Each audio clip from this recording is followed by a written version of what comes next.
જય સચિદાનંદ. જય સચિદાનંદ. હસમુખભાઈ બોલો. જય સચિદાનંદ. શૈલેષાનંદજી જય સચિદાનંદ. હા, જય સચિદાનંદ. દીપકાનંદજી જય સચિદાનંદ. જય સચિદાનંદ. મારે એક વેદની કર્મ બાબતે 2-3 પ્રશ્ન પૂછવા છે. સમય હોય તો આગળ લેજો, નહીં તો પહેલા પ્રશ્ન પૂરતું પૂછીશું. પહેલો પ્રશ્ન છે મારો, સાતા અસાતા એ અહંકારનો અનુભવ છે. આપતવાણી 13 પેજ નંબર 207 પૂર્વાર્ધમાં આ વાત છે. દાદા કહે છે સાતા અસાતા એ અહંકારનો અનુભવ છે. આ બિલીફ વેદના છે, જ્ઞાન વેદના નથી. બિલીફ વેદના છે માટે રાત્રે ઊંઘ આવી જાય છે. જ્ઞાન વેદના હોય તો ઊંઘ જ ન આવે. તો મારે એટલું પૂછવું છે આ બાબતમાં કે ભાવ એ ચાર્જ છે ને વેદના એ જ ડિસ્ચાર્જ છે, એ જ બિલીફ વેદના છે. જો મારે પૂછવું. હસમુખભાઈ, હાજી. સાતા અસાતા વેદનીય હાજી. એ મૂળ દરઅસલ શુદ્ધાત્માને તો ભોગવટાનો ગુણ નથી, એ તો જ્ઞાન સ્વરૂપ છે. હાજી. પણ જે ભોગવે છે એ અહંકાર, એટલે કે મારો જે વચગાળાનો અજ્ઞાન હોય તો હું શૈલેષ છું એ ભાગ છે, અને જ્ઞાન મળ્યા પછી ડિસ્ચાર્જનો જે ભાગ છે કે હું ડિસ્ચાર્જ અહંકાર જેને કહેવામાં આવે છે. એટલે દરઅસલ આત્મા તો હવે મને ખબર પડી, પહેલા તો એ જ હું હતો અને હવે છૂટો પડ્યો. બરાબર. તો ભોગવટો એ લેવલ ઉપર હોય છે. શુદ્ધાત્મા તો ફક્ત જાણનારો ને જોનારો છે, એટલે કે નિર્વેદક છે. નિર્વેદક છે. બરાબર. એટલે આપણે જ્ઞાનમાં બોલીએ છીએ કે સાતા અસાતા વેદનીયથી સર્વથા મુક્ત એવો હું શુદ્ધાત્મા છું. સાતા અસાતા વેદનીયને ક્યારે પણ ન વેદી શકું એવો નિર્વેદક સ્વભાવ વાળો હું શુદ્ધાત્મા છું. એને જોનારો જાણનારો માત્ર છું. એટલે આ વાત કરે છે. એટલે વેદક અને વેદના એ ચિત્ત, અશુદ્ધ ચિત્તનો જે ભાગ છે, અને અહંકાર કેવો હોય તો અહંકાર, એટલે કે આરોપિત ભાવે જે જીવતો હતો હું, એ લેવલ પર આખું વેદના છે. દરઅસલ શુદ્ધાત્માને વેદના નથી. બરાબર. પછી આગળ આપણે કહ્યું કે ભાઈ જ્ઞાન અને બિલીફ વેદના અને જ્ઞાન વેદના. હવે બિલીફ આપણે જે અર્થમાં સમજીએ છીએ એટલું એવી રીતે નથી અહીંયા કહ્યું, પણ ચેતન અને મેટર, પૂતગલ બે સામીપ્ય ભાવે આવવાથી જે વિભાવ પરિણામ ઉત્પન્ન થયેલા, એમાંથી આખો બિલીફ એટલે પોતે વિભાવિક પૂતળું તૈયાર થયેલું છે કે હું શૈલેષ છું, હું આ છું, તે છું. અને એ લેવલ ઉપર આખું આ છે, એટલે કાલ્પનિક નથી. ખાલી જો શબ્દની બિલીફ થી હોત તો હું શુદ્ધાત્મા છું, બરોબર છે, હું અવ્યાબાદ છું, પણ ભોગવટો તો છે હજી. જ્યાં સુધી અસ્પષ્ટ વેદન છે ત્યાં સુધી દાંત દુખે તો ચિત્ત જાય, ફ્રેક્ચર થાય તો થાય અસર, એ બધું જે થાય છે. પણ એ બિલીફ એટલે એમ કહેવા માંગે છે કે દરઅસલ પોતે પોતાના સ્વરૂપને નહીં જાણેલું, એટલે વિભાવ ભાવમાં આખું જે મિશ્ર ચેતન પૂતળું ઊભું થયેલું હતું એ આખું બિલીફ બેઝડ, કારણ કે સાહજિક બિલીફ હું શૈલેષ છું આધાર ઊભો થયેલું, એટલે કે છે કે બિલીફ વેદના છે. પણ કોઈ એમ કહેતું હોય કે ખાલી એ શબ્દથી છે કે કાલ્પનિક છે તો તેમ નથી, પરંતુ આ છે. કારણ કે શુદ્ધાત્માની અપેક્ષાએ એ ભાગ બહારનો ભાગ છે, એટલા માટે દરઅસલ શુદ્ધાત્માની અપેક્ષા એ જ્ઞાન વેદના. એટલે શું કહેવા માંગે છે કે દરઅસલ હું શુદ્ધાત્મા છું, એ જ્ઞાન સ્વરૂપ છું. જ્ઞાન એટલે પ્રકાશ છે, અજવાળું છે, એને તો કશું અડતું પણ નથી, એ ખાલી પ્રકાશ જ છે, જાણે છે કે વેદના સાતા વેદના થઈ, ગમે એવું આવ્યું કે ના ગમે આવ્યું, સુખનો ભોગવટો આવ્યો કે દુઃખનો ભોગવટો. બરાબર. આવું કહેવા માંગે છે. અચ્છા, એટલે જ્ઞાનમાં તો વેદનાનો ગુણ જ નથી. હા, એ જેને જેવો આ જાણવાનો ગુણ છે, પરંતુ આપણે મહાત્માઓને શબ્દથી આવું રહે, દર વખતે આટલું નોખું કદાચ આપણને ન રહે. કેમ તો કે દાદાએ કહ્યું કે તમને કૃપાથી પ્રાપ્ત છે, એટલે તમને અસ્પષ્ટ વેદન છે. શું છે? દાંત દુખે તો તમારું ચિત્ત જતું રહેશે. હા, આપણે મહાત્મા છૂટું પાડીએ ખરા કે હું તો અવ્યાબાદ સ્વરૂપ છું, મન વચન કયા બધા પીડા સ્વભાવના છે, હું અવ્યાબાદ છું, હું નિર્વેદક છું, એટલે એટલો ફરક પડે. પરંતુ દાદા ભગવાનને સ્પષ્ટ વેદન હતું, એટલે એ વેદનાને ક્યારે પણ વેદે નહીં જાણે આપણે વેદક થઈ જવાય. બરાબર છે. હા, પ્રતીતિ સ્વરૂપે આપણને ખબર છે કે હું નિર્વેદક છું, પણ આપણને તેવો અનુભવ હજી ક્યારેક રહે અને ક્યારેક ન રહે. બરાબર, એટલે વેદનાનો અનુભવ થાય છે. હા, પણ જુદું રાખીએ તો થોડો એને અસર થાય કે ઓછી? હા, ચોક્કસ આપણો પુરુષાર્થ જુદું રાખવાનો હોવો ઘટે. એટલે મારે સ્વામીજી એટલું પૂછવું હતું કે આપણે જે ગયા ભવે કોઈ ભાવ કર્યો હોય કે મને આ વસ્તુ ભાવે છે એમ, બરાબર, તો આ ભવે એનું ચાર્જનું જયારે ડિસ્ચાર્જ થાય ત્યારે એ મને ખાલી બિલીફના રૂપમાં જ હોય ને, હું ભળું તો જ મને અનુભવ થાય ને એનો એમ. બિલીફના રૂપમાં હોય તો વાત સાચી છે, પણ બિલીફ એટલે શું છે? એ કઈ હાથી છે, ઘોડો છે, શું છે? તો કે બિલીફ, મૂળભૂત બિલીફ હું છું, તે હું શૈલેષ છું અને હું અશુદ્ધાત્મા છું, એક બિલીફ. બાકી તો અસંખ્ય બિલીફો છે. અને બિલીફની જોડે જેવી બિલીફ મહિલા ભાવ કે ભાવ્ય ભળેલું એટલે પરમાણુઓ ખેંચેલા છે. એટલે આમાં મને મજા આવે છે, આ મને ગમે છે, તે પરમાણુ ભેગા થયેલા છે. અને નથી ગમતું તો એ પરમાણુ ભેગા થયા છે. જેવા પરમાણુઓનું વેદન થયેલું છે ચિત્ત એ પ્રમાણે ખેંચાય છે. અત્યારે તમારે ના ખેંચાવા દેવું હોય તો ખેંચાઈ જાય. જલેબી જોઈને તમને ગમે તેટલું રોકવા માંગો પણ બહુ ભાવતી હોય તો એકવાર તો જઈને દોડીને ખાઈ લે. ભાઈ ખાલી બિલીફ હોત તો મેં બિલીફ તો ફેરવી નાખી ક્યારની. ના, એ બિલીફ પરમાણુઓ સાથે ચિત્તના ઉપર એનો લેપ ચડીને આખો એ પરમાણુ ઇફેક્ટિવ થઈ ગયેલા છે. બતાવશે જ એવું નહીં, એની અસર ઊભી કરે, પછી જાગૃતિને આપણે એમાં પડીએ ના પડીએ બધાનું સરવાળો બાદ બાકી થઈને પરિણામ આવે. બરાબર. પણ એટલું શબ્દથી ના જશો. ના, સમજાયું મને. શબ્દથી નથી પકડવાનું. બરાબર.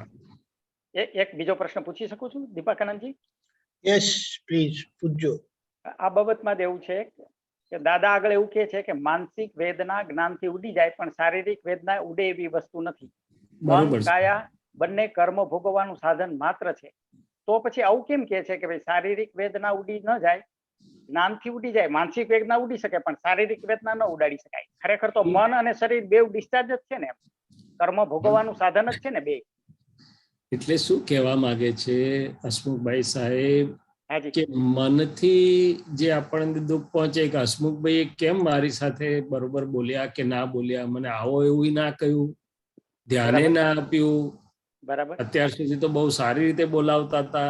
આ બધા જે મનના લેવલ ઉપર દુઃખના કારણો મનને અણસમજણથી જે ઊભું થાય, મનને આપણે સમજાવીએ તરત એટલે મન તરત સમજી જઈ શકે છે. આજે હસમુખભાઈ સાહેબ કઈ કામમાં હશે, આજે તારો ને હસમુખભાઈ નો વ્યવહાર આવો ઉકલ્યો છે, જે ઉકલ્યું તે જ બરોબર છે, બન્યું તે જ કરેક્ટ છે. એટલે મનને સમાધાન થઈ જાય એટલે દુઃખ બંધ થઈ જાય. અને જ્ઞાન સમજણથી મનને તરત સમાધાન આપી શકાય એવું છે. આપણું વિજ્ઞાન દરેક અવસ્થામાં મનને સમાધાન આપી શકે એવું વિજ્ઞાન છે. બરોબર છે? એટલે એ તરત ટળી જાય એવું દુઃખ છે. પણ અહીંયા એકવાર દાંત સડ્યો છે, દુખવા માંડ્યો છે, ફ્રેક્ચર થયું છે ને જ્યાં સુધી પ્લાસ્ટર મારીને ફિક્સ ના કરે એટલે જેટલી વાર હાલે એટલી વાર દુખે છે કે અહીંયા નળી નાખવી પડી છે. તો એ સમજાવીશું ખરા આપણે, પણ એ વેદના અથવા વેદકના પરમાણુ શરીરના લેવલ પર છે, એકલું સમજાવ્યાથી ઉડી જશે નહીં. બરાબર. એટલે ઘણો બધો પુરુષાર્થ કરે, હું અવ્યાબાદ છું તો કંઈક એનાથી જુદો રહે કે જાણપણામાં રહી શકે, પણ બાકી વેદના થાય. એટલે દાદા દાખલો આપતા હતા કે મહાવીર ભગવાનને કાનમાં બરું નાખ્યું અને કાઢ્યું ત્યારે હળી એમ ચીસ પડી ગઈ હતી. તો એ મહાવીરના શરીરનો ધર્મ, વર્ધમાનના શરીરના ધર્મમાં તો પોતે નતું વેદ્યું, પોતે જાણ્યું, પણ ચીસ પડી. તે દાદા ભગવાન પણ એવું કહેતા હતા કે અમને ઇન્જેક્શનની સોય પણ સહન થાય નહીં. કેમ? તો કે સહન કરવાનો અહંકાર ચાલ્યો ગયો છે શરીરમાંથી, એટલે શરીર સહજ છે. પણ અમારે વેદકતા ના હોય, અમે જાણીએ માત્ર. બરાબર છે, બરાબર. ફ્રેક્ચર થયું ને 2.5 મહિના ખાટલામાં હતા તો કે અમાર મોઢાની એકેય રેખા બદલાય નહીં ને અમે તેના જ્ઞાતા દ્રષ્ટા સ્વરૂપે જાણીએ અને અમને આમે વેદના ના હોય કારણ કે શરીર પણ એવું લાવેલા હોય. પણ આ સમજવાની વાત છે કે શરીરના લેવલ ઉપર જે આવ્યા છે પરમાણુ આજે ઉદયમાં એ ખાલી સમજણથી ઉડાડી શકાતા નથી. હળવા થઈ શકે છે ઉપાયોથી, અને આપણે સ્વ પુરુષાર્થે કરીને આપણા સ્વમાં અવ્યાબાદપણામાં રહેવાનો બધો પુરુષાર્થે કરી શકીએ છીએ જેનાથી હળવું થાય પણ ઉડી ન જાય. બરાબર છે. મનના લેવલે સમજાવી શકાય છે જ્ઞાનથી કે કોઈ પણ રીતે. બરાબર. એમાં એક દાદા નાની એવી વાત કરે છે આગળ કે સાતા વેદનામાં તો હું ચંદુ છું એવું રહે છે મને, પણ હું ચંદુ નથી એવી ખાતરી ક્યારે થાય કે અસાતા વખતે ખાતરી થાય મને કે હું ચંદુ નથી. તો ખરેખર ચંદુ નથી એ વાત ચોક્કસ છે. આમ તો આ મને ખાતરી આમાં થાય છે ને આમાં કેમ નથી થતી, એનું શું કારણ? સાતામાં તો હું ચંદુ એવું છે કે આપણે અનાદિકાળથી આપણું ચિત્ત મીઠાશ લેવા ટેવાયેલું છે. એટલે સાતા વેદનીયમાં તો એને હું શુદ્ધાત્મા છું કરતા બહારનું મીઠું લાગે. હમણાં બધું ફર્સ્ટ ક્લાસ લગ્નમાં 50 આઈટમની જમણવારી હોય ને એર કન્ડિશન હોલ હોય ને બધું હોય, તારે 50 આઈટમમાં જોવામાં પડ્યો હોય કે આમાંથી કેટલી લઉં, ક્યાંથી લઉં, કઈ સારી, શું કરું શું નહીં. તે વખતે એને શુદ્ધાત્મા બધું એટલે કે ચંદુલાલ સાતા વેદનીયમાં જ પડ્યા હોય. પણ અસાતા થાય ત્યારે મન વાણી કાયમાં ગમે નહીં એટલે કે નોય મારું હું તો શુદ્ધાત્મા છું, નોય મારું હું તો શુદ્ધાત્મા છું એમ કરે. શું કરે? એટલા માટે અસાતામાં તો તરત એને ખ્યાલ આવે કે આ મારું નથી ને મને નથી, હું શુદ્ધાત્મા છું. ભલે એને ભોગવટો કદાચ અસ્પષ્ટ વેદનને કારણે થોડો લાગે, પણ સમજણના લેવલ ઉપર બળતા ઘરમાં કોણ જાય ભાઈ? ન જાય. પણ એર કન્ડિશન વાળું ઘર હોય તો બેસે નિરાતે. હા, ગોદડું ઓઢીને હોઈ જાય, મજા આવી. બહાર ભલે તડકો હોય તો જો જોવા જેવું છે. એટલે આ જીવનો સ્વભાવ આવો છે અનંત કાળથી કે એને સાતામાં તો મજા પડે છે. શું પડે છે? એટલે તે વખતે હું શુદ્ધાત્મા છું માં જલ્દી જવાનું એને ગમતું નથી. અસાતામાં તો બળતા ઘરમાં એને જવાની ઈચ્છા જ ના થાય એટલે શુદ્ધાત્મામાં જ કહી જાય. એ તો જ્ઞાની પુરુષ એકલા એવા હોય, તીર્થંકરો ને એ લેવલના વ્યક્તિ એવા હોય કે સાતામાંય જાય નહીં ને અસાતામાંય જાય નહીં, પોતાના સ્વ સંવેદનના સુખ આનંદમાં જ રહે. અસાતામાંય સ્વામીજી દૂર જાય છે એનું કારણ એવું ખરું કે પોતાનો મૂળ સ્વભાવ સુખ્યો છે? એટલે પોતાનો મૂળ સ્વભાવ સુખ્યો છે વાત તો પછીની છે, પણ પેલું સહન નથી થતું, ગમતું નથી એટલે ઘરમાં જાય છે. હજી તો આનંદનો અનુભવ તો કર્યો નથી એને. જો પોતાના આનંદની એને બરોબર સ્પષ્ટ ખાતરી બેસી ગઈ હોય તો દાદા ભગવાન કે છે અમને તો એક ક્ષણ પણ અમારી સ્વની ખુરશી શુદ્ધાત્માની છોડીને પરમાં જવાનું પોસાય જ નહીં. પછી ભલે ને સિંહાસન પર બેહાડો કે 7 સ્ટાર હોટલમાં બેહાડો કે ફૂલો ચડાવો કે હાર ચડાવો કે બધું જ કલ્પનાતીત સાનુકૂળતા હોય તો પણ અમે ક્ષણવાર શુદ્ધાત્માની ખુરશી છોડીને જવાનું અમને પોસાય નહીં. જો એવો અનુભવ થયો હોય તો આપણે તો ના છૂટકે શુદ્ધાત્મામાં આવીએ છીએ. શું કરીએ છીએ? ના છૂટકે. બરાબર છે. રહીએ છે થોડું ઘણો વખત, પણ જે અસાતા વેદનીય છે એમાં ના છૂટકાનું શુદ્ધાત્મામાં આવીએ છીએ, છૂટકાનું નથી આવતા. પણ સ્વામીજી ઘણી વાર એવું થાય છે ને કે કોઈ માણસે જ્ઞાન નથી, જેની પાસે જ્ઞાન લીધું નથી, એવા માણસને પણ દુઃખ તો ગમતું જ નથી ને એમ. તો એની પાછળનું કારણ શું છે? શું એના એવા માણસને શું દુઃખ તો ગમતું જ નથી ને એમ? દુઃખથી તો દૂર જ ભાગે છે દરેક માણસ. અરે પણ દુઃખથી દૂર તો કોણ ના ભાગે? નાની કીડી, નાનો જીવ માત્ર સુખને ખોડે છે ને દુઃખ કોઈને પસંદ નથી. પણ એનું સાયન્ટિફિક રીઝન?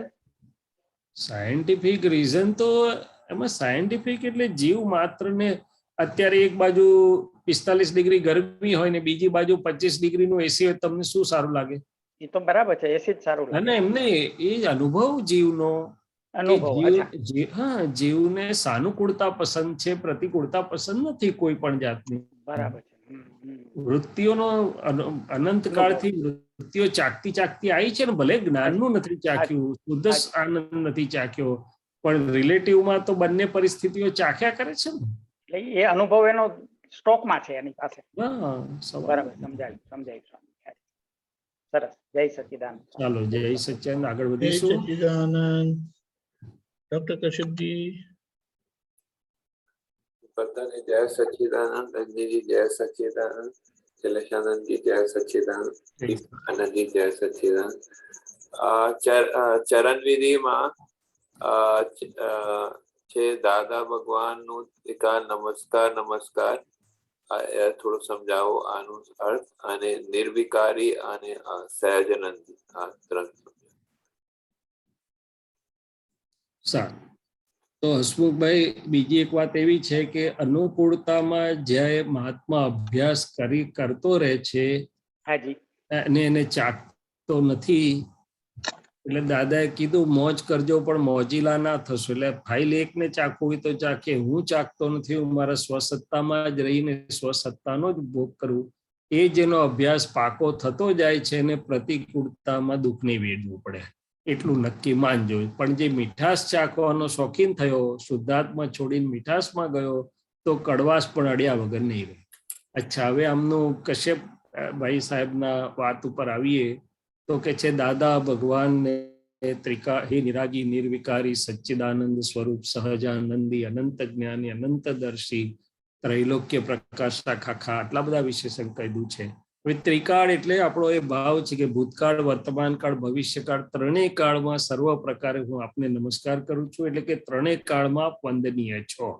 એવું નથી કે આજે કે આજની પરિસ્થિતિમાં કે આજના સંજોગોમાં મને વંદનીય છો, પણ ના, ત્રણેય કાળમાં. કારણ કે શાશ્વત વસ્તુ છે, સિદ્ધાંત છે, સત કહેવાય છે, સત્ય નહીં સત, અને સત હંમેશા ત્રિકાળ વંદનીય હોય. અચ્છા, હવે આ જે વિશેષણો છે કે હે નિરાગી નિર્વિકારી સચ્ચિદાનંદ સ્વરૂપ સહજાનંદી, તો પ્રકૃતિની અશુદ્ધિઓની અપેક્ષાએ જે રાગીની સામે નિરાગી હોય, વિકારીની સામે નિર્વિકારી હોય, તો કે દાદા ભગવાન એટલે કે આપણા જે આરાધ્ય જે મૂર્તિ છે, સજીવન મૂર્તિ, બંને રીતે શુદ્ધાત્મા જે પ્રગટ પરમાત્મા છે એ તો પોતે સ્વભાવથી જ નિરાગી નિર્વિકારી સચ્ચિદાનંદ સ્વરૂપ સહજાનંદી, પણ ખાસ તો જે જ્ઞાની પુરુષનો પ્રવર્તેલો એટલે કે પરિણમી ગયેલો ભાગ છે, એમનો અંતરાત્માનો અને પ્રકૃતિનો ભાગ છે, એ પણ શુદ્ધિકરણ, એટલા બધા સરસ શુદ્ધિકરણને પામ્યો છે કે એ પણ આજે નિરાગી નિર્વિકારી સહજાનંદી મૂર્તિ સ્વરૂપ, સજીવન મૂર્તિ સ્વરૂપે છે. તો કે એને હું વંદન કરું છું. આમાં દાદા ભગવાનના વ્યક્તિ સ્વરૂપે નમસ્કાર કરીએ છીએ કે બેવ નિશ્ચય વ્યવહાર ચરણ વિધિ, એટલે કે વ્યવહારથી મેં તમને કહ્યું તેમ જ્ઞાની પુરુષનો પરિણામ પામી ગયેલો જે ભાગ છે, એ પરિણામ પામે. કેમ તમને ને મને નથી કરતા? તો કે આપણો આ પ્રકૃતિનો ભાગ હજી એટલો શુદ્ધિકરણમાં પરિણમેલો નથી. એટલે વ્યવહાર ભાગ પણ, એટલે કે અંતરાત્મા અને વ્યવહારનો ભાગ પણ પરિણમી ગયો છે, પણ મૂળ સ્પર્શે છે અંદરવાળા અવિનાશી ચૈતન્ય ઘન સ્વરૂપ એવા પરમાત્મા સ્વરૂપ, જ્ઞાન સ્વરૂપ દાદા ભગવાનને. પણ વાત એકલી જ્ઞાન સ્વરૂપ દાદા ભગવાનની નથી, વાત સાથે જે દેહ મંદિરમાં દાદા ભગવાન પ્રગટ થયા છે, એ દેહ મંદિર પણ એટલું બધું વંદનીય છે કે એમાંથી દાદા ભગવાનનો અનુભવ થાય છે, દાદા ભગવાન પ્રકાશે છે. માટે આ બંને નિશ્ચય વ્યવહારથી નમસ્કાર છે, એટલે કે બંને વ્યૂ પોઈન્ટથી, બંને રીતે નમસ્કાર છે. તો આ ત્રિકાલ નમસ્કાર ભૂત ભવિષ્ય ને વર્તમાન ત્રણેય કાળના નમસ્કાર કેમ કરીએ છીએ? નહીં, ત્રણેય કાળમાં મારા આપને નમસ્કાર છે એમ કે છે. કારણ કે મેં તમને સમજાવ્યું કે સત છે, શાશ્વત છે, ત્રણેય કાળને વિશે એ વંદનીય છે, માટે આપણે નમસ્કાર કરીએ છીએ. ત્રણેય કાળ વંદનીય છે. અને સમજી ગયું. અને નિર્વિકારી મૂળ શુદ્ધાત્મા સ્વરૂપ, એટલે કે મૂળ દાદા ભગવાન કે આપણા મૂળ શુદ્ધાત્મા જે જ્ઞાન સ્વરૂપ છે, તો નિર્વિકારી જ છે ને. વિકાર નિર્વિકાર હોતું નથી, પરંતુ પ્રકૃતિના શુદ્ધિકરણની અપેક્ષાએ ઉઘાડું ક્યારે થાય, અંદરનું શુદ્ધાત્માના ખુલ્લા દર્શન ક્યારે થાય, તો કે જ્યારે આ પ્રકૃતિનો ભાગ નિર્વિકારી રૂપે પરિણમી ગયો હોય, શુદ્ધ થઈ ગયો હોય, ત્યારે અંદરવાળા મૂળ પરમાત્માનો અનુભવ થાય. અંદરવાળા મૂળ પરમાત્મા એમાંથી અનુભવાય. વિકાર અને નિર્વિકાર ના શું અર્થ છે? વિકાર અને નિર્વિકાર સ્થૂળ ભાષામાં જો જોવામાં આવે તો આપણે આ વિષય વિકાર છે, જેને પરવર્ઝન કહેવામાં આવે છે ઇંગ્લિશમાં, એકદમ સ્થૂળ છે.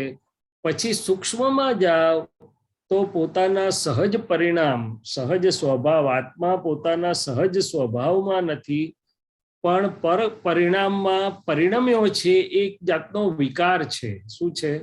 કે હું મારા શુદ્ધાત્મા સ્વભાવમાં નથી, સહજ જ્ઞાન દર્શન અને સહજાનંદી સ્વભાવમાં નથી, પણ ઉદ્ગલ પર પરિણામ અને પર સ્વભાવમાં પરિણમ્યો છું. આમાં સુખ છે, તેમાં સુખ છે, આમ છે, તેમ છે. એટલે પોતાના સ્વભાવને છોડીને બીજાના સ્વભાવમાં પરિણમ્યો એ વિકાર થયો. શું થયું? વિકાર એટલે ફોલ્ટી ના? વિકાર એટલે શું કહીએ તમને, કે વસ્તુ એના મૂળ ચોખ્ખા સ્વભાવમાં નથી પણ બગડ્યું, એમ બીજા સ્વભાવમાં થયું, બગડ્યું, વિકાર થયો કે છે ને, બિગડા. હા. ઓકે. અને સહજાનંદી? સહજાનંદી એટલે કંઈ પણ પ્રયત્ન વગર સહેજે, એકદમ કુદરતી, નોર્મલી, નેચરલી, વિધાઉટ એની એફર્ટ્સ જે આનંદ રહ્યા કરે છે, સહજાનંદી. સહેજે આનંદ જેને રહે છે તે. હવે સહેજે આનંદ કોને રહે? તો કે જે પોતાના શુદ્ધાત્મામાં જ રહે છે, જેનો શુદ્ધાત્મા પરમાત્મા સ્વરૂપે પરિણમી ગયો છે, ખુલ્લો થઈ ગયો છે, એને સહેજે આનંદ રહ્યા કરે. એને કોઈ વસ્તુની જરૂર ના પડે, કોઈ સંજોગોની ડિપેન્ડન્સી ના હોય, કોઈ વસ્તુની જરૂર ના હોય. સંજોગો, વસ્તુઓ, પરિસ્થિતિઓ, વ્યક્તિઓ, કોઈ પણ દ્વંદ્વમાં થી પર એને આનંદ રહે છે, વગર ક્રિયાને આનંદ. हाँ, क्रिया तो जिसकी होगी वो होगी, मन वचन का क्रियाशील है, वो करे न करे, मगर कोई भी उसके बावजूद भी जिनको सहज आनंद रहता है, नहीं तो आनंद के लिए कुछ ना कुछ करना पड़ता है. कोई म्यूजिक सुनता है, कोई अपनी हॉबी का काम करता है, कुछ ये करता है, कुछ तो रिलेटिव में सुख के लिए प्रयत्न होते हैं, मगर रियल जो है वो खुद स्वभाव से ही आनंद वाला है.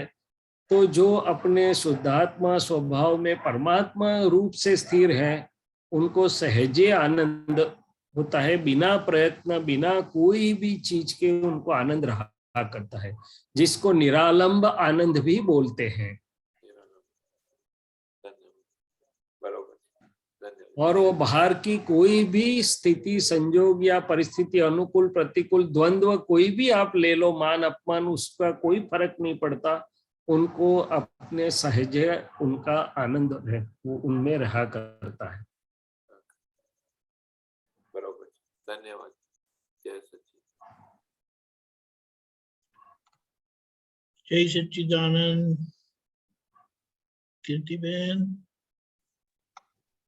जय सच्चिदानंद शैलेश आनंद जी, जय सच्चिदानंद दीपक आनंद जी, रजनीकांत महात्मा, जय सच्चिदानंद. 2 દિવસ પહેલા और ગઈકાલે આવ્યું છે પ્રથમ આવૃત્તિ 1980 માં સૂત્ર નંબર 578, 579 and 580 બધા સિમિલર છે, પણ મારે સમજવું છે સૂત્ર નંબર 578 માં મોટામાં મોટી હિંસા હોય આ જગતમાં તો કશાય નહીં, અને નંબર 580 માં છે આપણામાં ઊંચી અહિંસા હોય તો વાઘ એનો હિંસક ભાવ ભૂલી જાય. સો કશાયમાં થોડી ઘણી સમજ છે મને કે ક્રોધ માન માયા લોભ એ કશાયમાં આવે, તો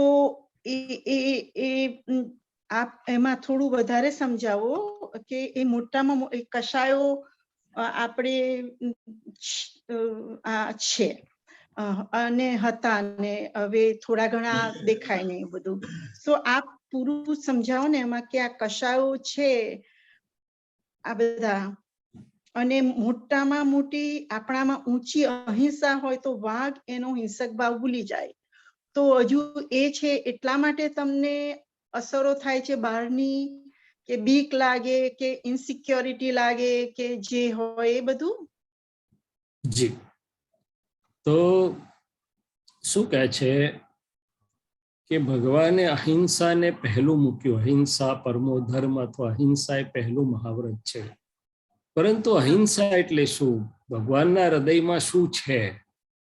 તો કે જગત સાદી ભાષાથી સમજ્યું, સ્થૂળ હિંસા અહિંસા. બરોબર છે કે ભાઈ આપણે સ્થૂળ અહિંસા કે જીવ હિંસા ના કરશો, કોઈને ના કરશો, બરોબર છે. પરંતુ મૂળ વાત શું છે? તો કે પહેલામાં પહેલી તો ભાવ અહિંસા, કે મારા પ્રાપ્ત મન વચન કાયથી કોઈ જીવને કિંચિત માત્ર પણ દુઃખ ન હો, કોઈ જીવનું પ્રમાણ ન દુભાવ, એમાં પંચેન્દ્રિયથી માંડીને કેન્દ્રિય. હવે આ કેમ કરવાનું છે? તો કે બીજા જીવ માટે કરવાનું છે? તો કે ના, મારા પોતાના માટે કરવાનું છે. કારણ કે હિંસક ભાવથી મારા પોતાના આત્માનું ભાવ મરણ થાય છે, આત્મા ઉપર આવરણ આવે છે, આત્માને પહેલું નુકસાન થાય છે. અને અહિંસા એટલે કે મારાથી કોઈને દુઃખ ન હો કે કોઈનું પ્રમાણ ન દુભાય, તો એ પોતે મારા આત્માની મારી રક્ષા થાય છે. શું થાય છે? એટલે આ બધું જ આખું વિજ્ઞાન મારા પોતાના શુદ્ધાત્માની હિત અહિતને લક્ષ્યમાં રાખીને મુકાયેલું છે. એટલે ભગવાને પહેલી વાત આ કરી કે ભાવ અહિંસામાં આવી જજો, ભાવ અહિંસા પાડજો. પછી આગળની વાત કરી કે જે આજે લોકોને, ઘણા ઓછા લોકોને સમજાય છે, કે મોટા ભાગે લોકોને ખ્યાલમાં નથી. મોટા ભાગે લોકો બહારની જીવોની હિંસા અહિંસામાં જ સમજ્યા છે. પણ ભગવાન કે છે કશાયો, તો કે ક્રોધ, માન, માયા, લોભ, રાગ અને દ્વેષ, કશાય શબ્દ વાપર્યો છે. તો કે તારા પોતાના આત્માની હિંસા થઈ રહી છે, એમાં તારું પોતાનું ભાવ મરણ થઈ રહ્યું છે, માટે કશાયોને મોટામાં મોટી હિંસા કહી છે. અને બીજું કે ભાવ હિંસાનો જન્મ ક્યાંથી થાય? તો કે કશાયોમાંથી. કે ભાઈ કોઈ મારું અપમાન કર્યું તો ક્રોધ, કે ખબર પાડી દઉં, આમ છે તેમ છે. અથવા તો લોભ મારો પોસાય કે ના પોસાય, તો કે આખું મૂળિયું કશાયના લેવલ પર છે. પોતાના આત્માના ભાવ મરણ અથવા ભાવ જાગૃતિ અથવા ભાવ એના હિત માટે, અને બહાર વ્યવહારમાં પણ જો હિંસા ઉત્પન્ન થતી હોય તો કશાય ભાવમાંથી થાય. હવે હજી આગળ ચાલીએ છે તો દાદા ભગવાને કીધું કે હું નામધારી શૈલેષ છું. એની વચ્ચે વાત કરી. દાદા ભગવાને ઘણા બધા સ્ટેપ્સ આપ્યા કે હું સાચો છું કે હું સાચી છું. એ આગ્રહ એ પણ હિંસા જ છે. કારણ કે આપણે આગ્રહ પકડ્યો એટલે સામેવાળો સાચો નથી, જૂઠો છે, આમ છે તેમ છે, બધું થઈ જ ગયું, અંદર નિહિત થયું. તો કે એ પણ સૂક્ષ્મ હિંસા છે. આગ્રહ અથવા પકડ પણ સૂક્ષ્મ હિંસા છે. હવે મૂળ વાત પર આવ્યા કે જો હું નામધારી શૈલેષ છું તો હિંસામાં જ છું. કારણ કે એ ક્યાં બીજી કશાય ભાવ અથવા બીજું કંઈક ઊભું થયા વગર રહેવાનું નથી. પણ જો હું શુદ્ધાત્મા છું તો હિંસાના સાગરમાં અહિંસક છું.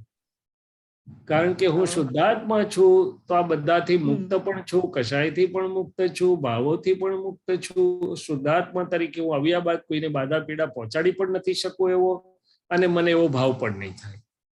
એટલે આ વાત કરી. હવે જે તમારું બીજું સૂત્ર છે કે આપણે જો અહિંસક છીએ તો વાઘ પણ એનો સ્વભાવ ભૂલી જાય. આમાં બે રીત આવી કે એક વ્યવહારનો આપણો ભાગ પ્રકૃતિ સ્વરૂપે જે છે અત્યારનો ભરેલા માલ સ્વરૂપનો, અને બીજી આપણી દ્રષ્ટિ શુદ્ધ થઈ છે. હવે વાઘ સામો આવે અથવા મળે અને જો આપણે સ્થિર રહીને હું શુદ્ધાત્મા છું એની અંદર શુદ્ધાત્મા જોઉં છું એવું જોઈ શકીએ, અથવા હું મૂર્ત છું, હું આરૂપી છું એવું રહી શકે, તો બની શકે કે આપણા ઉદ્ગલ પણ એટલું સ્થિર રહે કે વાઘની પર પણ એનો પ્રભાવ પડે. પણ આપણે આપે કહ્યું કે રહી શકો, તો રહી શકોમાં પછી પણ એ બધું હવે અત્યારે એ જ વાત કરું છું કે આપણા પ્રકૃતિના પરમાણુ એટલા શુદ્ધ થયા નથી, એટલે એકવાર તો એ બધું અસરો પડી જાય છે. એટલે તે વખતે આપણને યથાર્થ શુદ્ધ ઉપયોગ કદાચ રહી શકતો નથી. દાદા ભગવાન પોતાનો એક દાખલો આપતા હતા. જ્ઞાન થતા પહેલાની વાત હતી આ. જ્ઞાન થયા પછી તો કદાચ એમનું પણ ફેરફાર થઈ ગયું હોય. પણ દાદા કહેતા હતા કે અમે વાઘ ડુંગરી ગયા જોવા માટે કે અમને ભય લાગે છે કે નથી લાગતો. પેલો જે ગાઈડ જોડે હતો એને કીધું કે તમે હવે આવશો નહીં, અમે જરાક ઉપર જઈને જોવા માંગીએ છીએ. પણ જરાક આગળ ગયા અને ખબર પડી કે ભય તો લાગે છે વાઘનો, એટલે કે હજી વર્તમાન ભયના પરમાણુ ગયા નથી. પછી એમને જ્ઞાન થાય છે. એટલે આ કહેવા શું માંગે છે? હવે મહાવીર સ્વામીનું ઉદાહરણ જો આપણે જોઈએ, જે શાસ્ત્રમાંથી આપણે સાંભળ્યું કે ચંડકૌશિક નાગ આવે છે અને ડંખ પણ મારે છે, જેની હવાથી લોકોનું મૃત્યુ થઈ જતું હતું. પણ મહાવીર ચડ વિચડ થતા નથી. વર્ધમાન પણ શા આધારે સ્થિર રહી શકે છે? તો કે મહાવીર પોતે શુદ્ધાત્મા સ્વભાવમાં છે, વર્ધમાન કારુણ્યના ભાવમાં છે, એટલે એ જ રીતે રહે છે. તો પેલો એનો સ્વભાવ આખો બુঝી જાય છે. શું થાય છે? એટલે આની બે વાત છે કે મારી પ્રકૃતિના પરમાણુ એટલા શુદ્ધ જાગ્રતપણામાં રહીને શુદ્ધ થતા જાય તો હું તે ટાઈમે શુદ્ધ ઉપયોગમાં રહી શકું. તો હું શુદ્ધાત્મા થઈને શુદ્ધાત્મા જોઈ શકું કે વાઘ રિલેટિવ છે ને રિયલથી શુદ્ધાત્મા છે. પહેલી અહિંસક ભાવ એની અંદર શુદ્ધાત્મા જુઓ એ પહેલો અહિંસક ભાવ. એટલે મારા કમલેશાનજી ઘણીવાર વાત કરે છે કે મારા મનમાં એવું હોય કે વાઘ હિંસક છે ને આવો છે ને તેવો છે ને બધામાં હું તન્મય હોઉં તો એનો સામે પડઘો પડ્યા વગર રહે નહીં. પણ જો મારા અંદર પરિણામમાં હું શુદ્ધાત્મા છું ને રિલેટિવ શુદ્ધાત્મા છે એવું રહે તો કદાચ ત્યાં આખો ફરક પડવા માંડે. અને બીજું કે પ્રાકૃત પરિણામો જે મારા છે, જેમાં મને દ્રઢ છે કે વાઘ હિંસક છે, એ જ્યારે મારા રિલેટિવ રિયલના વાપરતા ચોખ્ખું થવા માંડે તો પછી પ્રકૃતિમાં પણ મને એવું નહીં રહે કે વાઘ હિંસક છે કે આમ છે કે તેમ છે. તો તે વખતે આપણા પરમાણુઓનું શીલ એટલું ઉત્પન્ન થયેલું હશે કે પેલાના હિંસક પરમાણુ સમી જશે ત્યાં. એટલે મારી સમજમાં એવું આવે છે કે આ બંને વાત છે, શુદ્ધ ઉપયોગની પણ વાત છે, નિશ્ચયની પણ છે, ને વ્યવહાર શુદ્ધિના લેવલની પણ વાત છે. એટલે દાદા ભગવાને એક જગ્યાએ એવું કહ્યું છે કે શીલવાન હોય તો સાપ ભરેલા રૂમમાં અંદર પ્રવેશે ને તો એના તાપથી સાપ પણ એકની ઉપર એક ચડી જાય. પણ એ શીલવાન પણ કયા લેવલ પર આવ્યું? તો કે પરિણમી ગયેલો ભાગ પ્રકૃતિનો પણ આખો શીલવાનપણાનો એનો તાપ લાગે છે એમ કે છે.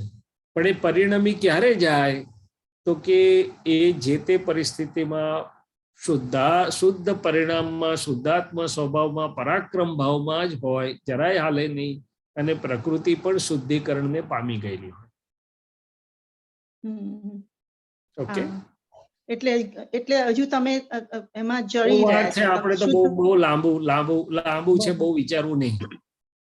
આપણે તો અત્યારે આસપાસના મનુષ્યોથી બહુ ભડકાટ ના થાય એટલું ઘણું છે આપણને. વાઘની વાત તો દૂર રહી છે.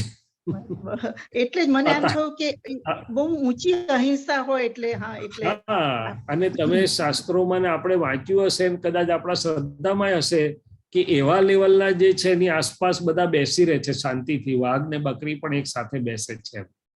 પણ એ કક્ષા છે, હજી આપણે ત્યાં પહોંચવાની વાર છે. બરાબર.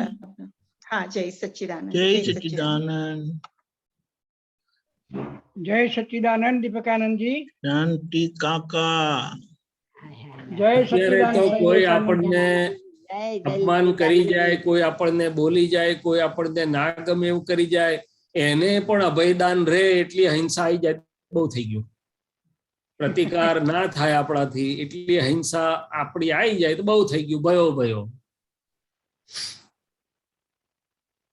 જય સચ્ચિદાનંદ શૈલેષાનંદજી. શાંતિ કાકા, જય સચ્ચિદાનંદ. ઓમ શાંતિ શાંતિ શાંતિ. ઓમ શાંતિ. હવે આપણે જે દોષો કર્યા છે અજ્ઞાનતાએ કરીને, ગયા ભાવમાં, એના આગળના ભાવમાં, અગાઉના ભાવમાં, જેને આપણને કોઈ યાદ પણ નથી. હવે એ બધા આપણા જે ભાવ, આપણા દોષ, એ આપણો અંતરાય કર્મ બને છે.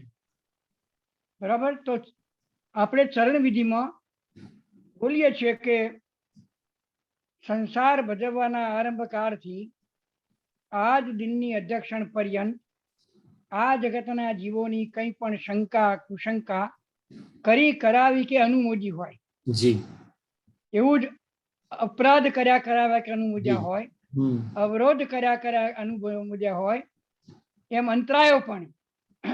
હવે આપણને ખબર તો છે જ નહીં, અજ્ઞાન છીએ એના વિશે દોષ કયો કર્યો ખ્યાલ નથી, જી તો એ પ્રતિક્રમણ થાય છે. એની હું આલોચના પ્રતિક્રમણ પ્રત્યાખ્યાન કરું છું એવું આપણે ચરણ વિધિમાં બોલીએ છીએ. જી તો જે દોષો આપણને ખબર જ નથી એ પણ બિન અસરકારક થાય ખરા? જો શાંતિ કાકા, મને સમજાય છે તે વાત કરું. એક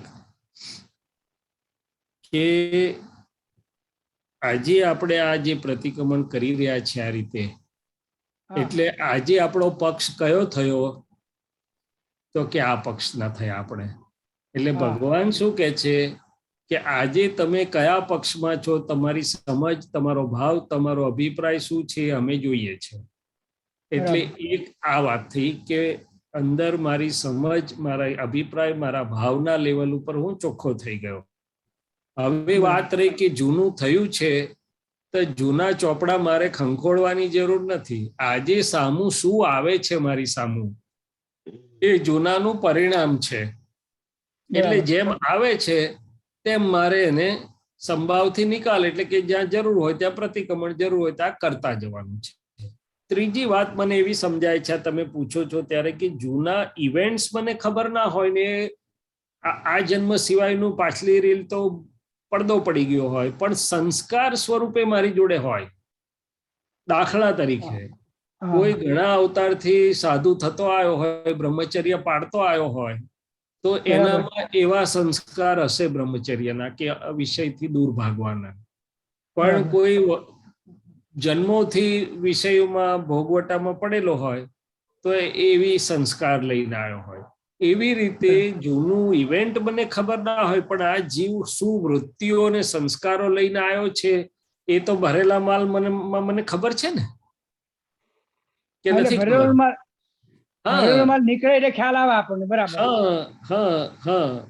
હવે આજે પણ જે શંકા કુશંકા કરવાની વૃત્તિ થતી હોય પ્રકૃતિમાં, તો મને ખબર ના પડે કે મારે જૂનામાં હશે એવું જૂનું નવું ઉખેડવાની જરૂર નથી. આજે સામે શું આવે છે એના ઉપરથી, જવાબ પરથી રકમને શોધો કે છે. શું કે છે? એટલે એના એમ કરતા કરતા કરે જવાનું છે. કેવા શું માંગીએ છે? બાકી પાછલા ચોપડા જે આપણને ઇન્કમ ટેક્સ વાળો જ્યાં સુધી એમ કહેતો ના હોય કે પાછલા 2 વર્ષના ચોપડા લાવો, ત્યાં સુધી આપણે લઈને જવાની જરૂર નથી. પણ આ વર્ષના ચોપડામાં બધું સરવૈયું છે તો આપણને ખબર છે ને. હા, એ ખબર હોય. બસ, એટલે કરે જાઓ એમ કે છે. અને બીજું કે આ આપણી જાગૃતિ, સમજ, ભાવ બધું ફરી જાય છે, એટલા માટે કરાવે છે. બરાબર. સરસ સરસ, બહુ સરસ વાત કરી હો સાહેબ. જય સચ્ચિદાનંદ. જય સચ્ચિદાનંદ.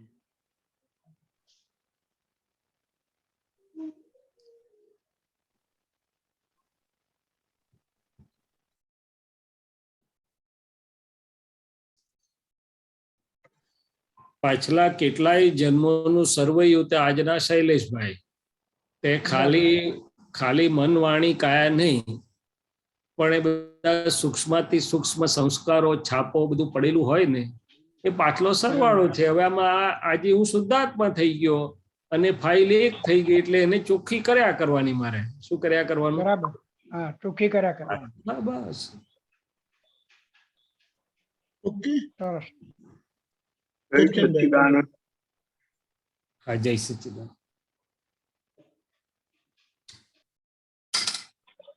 બોલો કંચન. અત્યારે આજે બધું અત્યારે વર્લ્ડમાં ચાલી રહ્યું છે, રશિયા અને યુક્રેન, અને એ બધું આપણને ટીવી પર જોઈએ એટલે મનમાં બધા એના માટે ભાવ કયા કરે કે યુદ્ધની જરૂર નથી અને ઊભું થયું, અને પછી એના દોષો દેખાય તો કે આને નહીં, આવું નતું કરવા જેવું આપકે તેમ છે. એટલે ત્યાં હવે આપણે મહાત્માએ કઈ જાગૃતિ હોવી જોઈએ, અને આમ આ તો વ્યવસ્થિત કરી રહ્યું છે, તો આપણે ડખોડખલ થઈ જતી હોય છે, તો એ માટે આપણે કરવું જોઈએ. મહાત્માને પહેલામાં પહેલી તો મને એવું સમજાય દાદા ભગવાનને અમે જે જોયા કે ટીવી જોવા બેસે કે ન્યૂઝપેપર કે કંઈ પણ જોવા બેસે ત્યારે પહેલી એને જાગૃતિ હોવી જોઈએ કે આ ફાઇલ છે, ફાઇલ એક આ બીજી ફાઇલનો સંભાવથી નિકાલ કરે છે, હું શુદ્ધાત્મા છું. આપણે તો મૂળભૂત એ જાગૃતિ રહેતી નથી કે હું શુદ્ધાત્મા છું ને શૈલેષભાઈ ટીવીની ફાઇલ આવી તો સંભાવથી નિકાલ કરો. એ જાગૃતિ ના હોય એટલે પછી શૈલેષભાઈના ખાનામાં જે કંઈ પણ બખડ જંતરના પર પરિણામો ઊભા થાય છે એ મને થયું એમ કરીને હું અંદર ભળી જાઉં છું. હવે એ તો મનનો સ્વભાવ છે કે ઇન્દ્રિયોમાંથી જે અંદર જશે તે મન બુદ્ધિ ચિત્ત અહંકાર કંઈ ને કંઈ એમાં પરિણામ દેખાડ્યા વગર રહેશે નહીં. જો હું શુદ્ધાત્મા હોઈશ તો તરત છૂટો પડી જઈશ અને એનું નાટકને જોઈશ કે ઓહો શૈલેષભાઈ તમારે નાટક ચાલુ થઈ ગયું ને યુક્રેન અંદર ચાલુ થઈ ગયું તો મને જોવાની મજા આવશે. પણ જો મારો ઉપયોગની ગોઠવણી નથી તો પછી હું જ યુક્રેનનું યુદ્ધ લડનારો થઈ જવાનો જ છું પછી તો. એટલે પહેલામાં પહેલી તો મહાત્માઓ મૂળભૂત જાગૃતિ ચૂકી જાય છે. દાદા ભગવાને ચોખ્ખું જ કહ્યું છે કે કંઈ પણ તમને કરવાની ના નથી પાડી પણ દરેકમાં શુદ્ધાત્મા અને 5 આજ્ઞાનું 5 વાક્યની જાગૃતિ રાખો. બીજી વાત કે મહાત્માઓને આ જોતા હોય જોવે ત્યારે મહાત્માઓ જાગૃત હોય તો જોવાનું કે ભાઈ શું બની રહ્યું છે. તો બંનેના શુદ્ધાત્માને જોઈને શાંતિની પ્રાર્થના કરો કે સૌ જીવને સુખ અને શાંતિ પ્રાપ્ત હો. બિલાડી ઉંદરની પાછળ પડી છે, ઉંદર પર તમને દયા આવે તો બિલાડી પર નિર્દય થઈ ગયા વગર રહેવાના નથી. તમે યુક્રેન પર સિમ્પથાઇઝ કરશો એટલે રશિયાને ગાળો દીધા વગર રહેવાના નથી. પ્રકૃતિની વાત કરું છું તો બેઉ બાજુ નુકસાન જ છે. અને મહાવીર બેઠા હોય તો મહાવીરને કરુણા હોય કે બંનેના શુદ્ધાત્માએ જુએ, બંનેની પૂતગલબાજી જુએ, ના કર્મોમાંથી ક્યારે છૂટે. એટલે આપણે એ બધું એટલું બધું ના હોય તો કે આ બંને સુખ અને શાંતિને પામો ભાઈ. એટલી પ્રાર્થના રાખજો, બીજું શું કરો. પણ મૂળભૂત સ્વરૂપે હું શુદ્ધાત્મા છું તો આ ફાઇલો જેટલી આવશ્યક હોય એટલી બોલાવજો અને નહીં તો ભલે બોલાવો પણ જાગૃતિ રાખશો તો વાંધો નહીં આવે. નહીં તો લપેટાશો અને લપેટાયા પછી કાદવમાં પડી ગયા રમવા. પછી કે છે હોળી ધૂળેટી રમી આયા, હવે કે છે કપડાં તો ધોવા જ પડશે ને તો ધોવા જ પડે ને. હવે હોળી ધૂળેટી કાદવમાં શું કરવા ગયા હતા? બરોબર ને? હા, એટલે જ્ઞાન તો પરિણામ લક્ષી દ્રષ્ટિ આપે એનું નામ જ્ઞાન જાગૃતિ. જ્ઞાન તો તમને પહેલા જ કે છે ઘોડી ધૂળેટી રમવી હોય તો રમો પણ જરાક ગુલાલનું ટપકું કરો, બાકી કાદવ કીચડમાં ના પડશો નહીં તો ધોતા દમ નીકળશે. પણ તમે કહો ના અમારે તો પડવું જ છે તો જ્ઞાન કે સારું પડો તાર ધોજો, તમને પોસાતું હોય તો પડો અને ધોજો, પડો ને ધોજો, એ ધંધો કર્યા કરજો, બીજું શું કરો, કામે શું છે તમારે બીજું. એટલે જ્ઞાન તો પરિણામ લક્ષી દ્રષ્ટિ આપે. તમે ટીવી સામે બેહો એટલે જ્ઞાન જાગૃતિ હોય તો પરિણામ દેખાડે છે તમને કે અમે હમણાં તમે બખડ જંતરમાં પડવાના છો માટે ચેતજો.